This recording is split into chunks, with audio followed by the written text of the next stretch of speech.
தை அமாவாசை முக்கியமான அமாவாசைகளில் பார்த்திங்கன்னா அந்த தை அமாவாசை, ஆடி அமாவாசை, மகாலய சொல்லுவாங்க. ஏன்னா இதெல்லாம் பெரிய அமாவாசைகள்.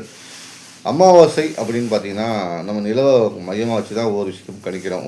பௌர்ணமி, அமாவாசைன்னு சொல்லி அந்த காலத்தில் பௌர்ணமி நாட்களில் பூஜைகள் நடத்துவாங்க. அமாவாசை நாட்களில் ஒரு இருண்ட சக்தி, தீய சக்தி மாதிரி தான் வச்சுருந்தாங்க. முன்னோர்களுக்கு வழிபாடு நடக்கக்கூடிய நாளாக இருந்தது. ஆனால் இந்த அமாவாசை நாளில் நல்ல காரியம் செய்யலாமா, செய்யக்கூடாதா அப்படின்னு கேள்விகள் இன்ன வரைக்கும் இருக்குது. சிலர் சொல்லுவாங்க நிறைந்த அமாவாசை, பல விஷயங்கள் தொடங்கலாம் அப்படின்னு சொல்லுவாங்க. சிலவங்க இல்லை அமாவாசை எனக்கு வேண்டாம், அன்றைக்கி சரியாக இருக்காது அப்படின்னு நிறைய சொல்லுவாங்க. பௌர்ணமி அன்றைக்கி தொடங்க சொல்லுவாங்க. நம்மளை பொறுத்த வரைக்கும் நம்ம அறிந்த வரையில் கேட்ட வகையில் ஒரு விஷயத்தை பகிர்ந்து கொள்ளணும்னு நான் விரும்புகிறேன். என்னென்னு பார்த்திங்கன்னா, அமாவாசை ஒன்றும் ஒரு தீண்டத்தகாத நாள் கிடையாது. முதல்ல புரிஞ்சுக்கணும், அமாவாசை ஒரு தீண்டத்தகாத நாள் கிடையாது. அந்த நாளில் நம்ம என்ன பண்ண போகிறோம், என்ன செய்ய போகிறோங்கிறத நம்ம யோசிக்கணும். பொதுவாக நல்ல நாள் கெட்ட நாள் 2 நாள் பிரிப்பாங்க நம்ம மனிதர்கள் பிரிக்கக்கூடிய விஷயம். அதுவே தெய்வத்துக்குரிய நாள், தெய்வம் அல்லாதவர்கள் நாள் சொல்லலாம். அதாவது தெய்வ நிலைக்கு போனவங்க, தெய்வ நிலைக்கு இல்லாதவர்கள் நாள். ஸோ அந்த தெய்வ நிலை அல்லாதவர்கள் யாரெல்லாம் இருப்பாங்க பார்த்திங்கன்னா, முன்னோர்கள் இருப்பாங்க. தெய்வ அர்த்தநிலையாக இருக்கக்கூடிய முன்னோர்கள். இந்த முன்னோர்களுக்கான நாள் தான் இந்த அமாவாசை. ஸோ நம்ம நம்பிக்கை இந்த அடிப்படையில் தான் ஒவ்வொரு விஷயமும் பேசிட்டு வரோம். இந்த விஷயமும் ஒரு நம்பிக்கை அடிப்படையில் தான். நீங்கள் பார்த்தீங்களா, கிட்டேருந்து கேட்டிங்களா, இது இப்படி உங்களுக்கு தெரியும் அப்படிலாம் நம்ம பலாக்கள் எழுப்பக்கூடிய காலகட்டத்தில் வாழ்ந்துகிட்டு இருக்கோம் இல்லையா? ஆனாலும் ஒரு வண்டியோட சக்கரம், அச்சாணி எவ்வளோ முக்கியமோ அதேமாதிரி நம்பிக்கை, வாழ்க்கையின் ஓட்டம் ஓடுறதுக்கு அச்சாணி முக்கியம் இல்லையா? நம்பிக்கை இந்த அச்சாணி முக்கியம் இல்லையா? அந்த நம்பிக்கை அடிப்படையில் தான் நானும் உங்கள்கிட்ட பேசிகிட்டு இருக்கேன். அதையும் கேட்டுகிட்டு இருப்பீங்க இல்லையா? ஸோ அந்த அச்சாணி அப்படின்னு சொல்லக்கூடிய விஷயத்தில், இந்த நம்பிக்கை என்று சொல்லக்கூடிய விஷயத்தில் நான் சொல்லக்கூடிய விஷயம் என்னென்னு பார்த்தீங்கன்னா, அந்த அமாவாசை நம் முன்னோர்களுக்கான நாள்.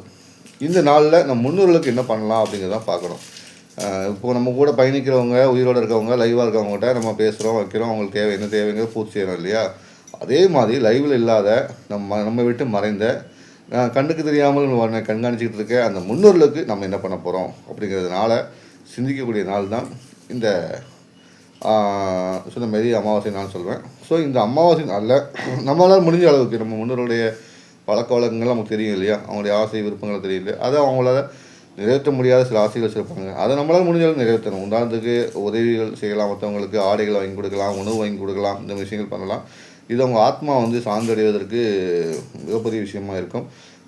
அவங்களுக்கு நீங்கள் எந்த ஒரு விஷயமும் தர்ப்பணமோ எதுவுமோ கொடுக்க முடியலை, இது வரைக்கும் பண்ணலை அப்படின்னா அதுக்கான நாள் தான் இந்த தை அமாவாசை நான் சொல்லுவேன்.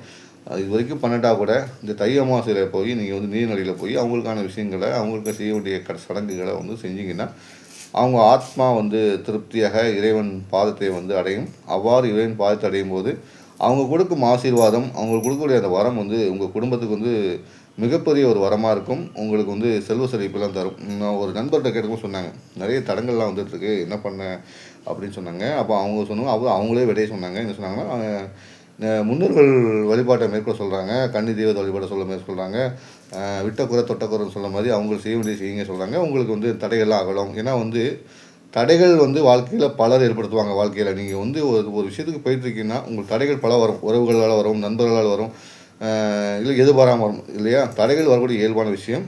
ஆனால் நம்மை சார்ந்தவர்கள், நம்மை கூட வாழ்ந்தவர்கள், அவர்களால் ஏற்படும் தடையை நம்ம அகற்றி தான் ஆகணும். அந்த தடை அவங்க விரும்பி பண்ணலை, அந்த கர்மாவின் அடிப்படையில் அந்த தடை நமக்கு ஏற்படுது. என்ன காரணம்னா, நீங்கள் முன்னோர்களுக்கு பண்ணலை, அதனால் உங்களுக்கு இது வருது, இது கர்மா உங்களுக்கு வருது அப்படிங்கிற மாதிரி தான் இறைவன் கொடுக்குற நீதியாக இருக்கும்.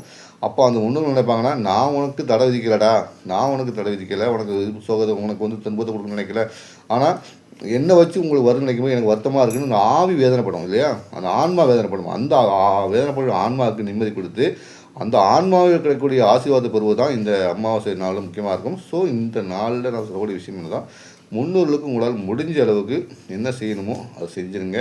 நீர்நிலைக்கு போங்க. ஒன்றுமே செய்ய முடியாதவங்க நீரில் குளிச்சுட்டு காக்கா கூட நீங்கள் இற வச்சுட்டு வந்துடலாம். காக்காக்கெல்லாம் வைக்கணும்லாம் விஷயம் கிடையாது. எந்த உயிரினத்துக்கு வச்சாலும் அது போதும். ஏன்னா மனுஷங்கள் நான் சொல்லக்கூடிய விஷயம் என்னென்னா, போதும் சொல்லக்கூடிய விஷயம் என்னென்னா அன்னதானம் தான். போதும்பா, வயிறார சாப்பாடு போட்டால் மகாராசி நல்லா இருக்குன்னு சொல்லுவாங்க பார்த்திங்களா? இந்த ஆசீர்வாதம் உங்களை வாழ வைக்கும்.